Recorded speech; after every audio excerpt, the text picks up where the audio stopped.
हमने अपनी ही परंपराओं और संस्कृति को पिछड़ेपन की निशानी मान लिया, जबकि यही चीजें विदेशों में जाकर सुपर हिट हो गईं, विदेशों में जाकर ट्रेंड कर रही हैं।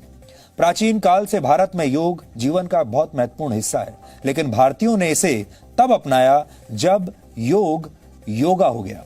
अमेरिका में प्राणायाम की ट्रेनिंग के लिए लोग 1,82,000 रुपए तक दे रहे हैं और वहां पर योगा का बाजार लगभग 1,15,000 करोड़ रुपए तक पहुंच गया है। इसी तरह से भारत का हल्दी वाला दूध पश्चिमी देशों में पहुंचकर अब टर्मरिक लाटे बन गया है।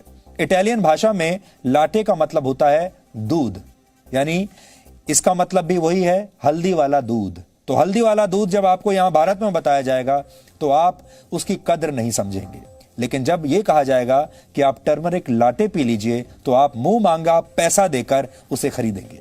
और यह नाम भारत और पश्चिमी देशों के लोगों को बहुत फैशनेबल लगता है, लेकिन असली नाम यानी हल्दी वाला दूध किसी को पसंद नहीं आता।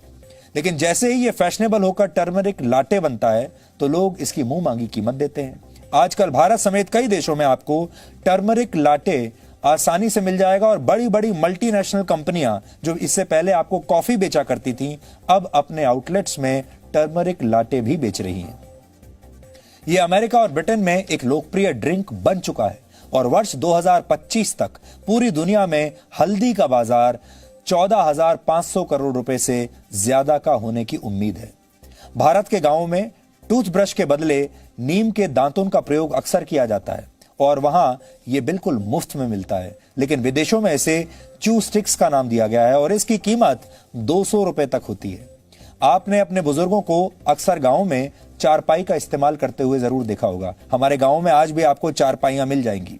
भारत में एक चारपाई की कीमत औसतन लगभग 500 रुपए के आसपास होती है, लेकिन ऑस्ट्रेलिया में ऐसी चारपाई 50,000 रुपए में बिक रही है और वहां इसे ट्रेडिशनल इंडियन डे बेड के नाम से बेचा जा रहा है। हमारे देश में गौमूत्र को लेकर बहुत सारे लोगों के मन में गलत धारणाएं हैं, लोग मजाक उड़ाते हैं।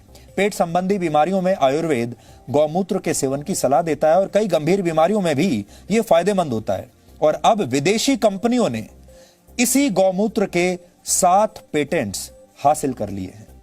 सिर्फ परंपराएं ही नहीं, पश्चिम में अब भारत की पूजा करने की पद्धति भी मशहूर होने लगी है। हमारे देश में पत्थरों की पूजा की जाती है, अब अमेरिका में इसकी नकल की गई है और वहां पर इसे ग्रैटिट्यूड रॉक का नाम दिया गया है। वहां के लोग इस पत्थर को प्रकृति से जुड़ने का एक माध्यम मान रहे हैं।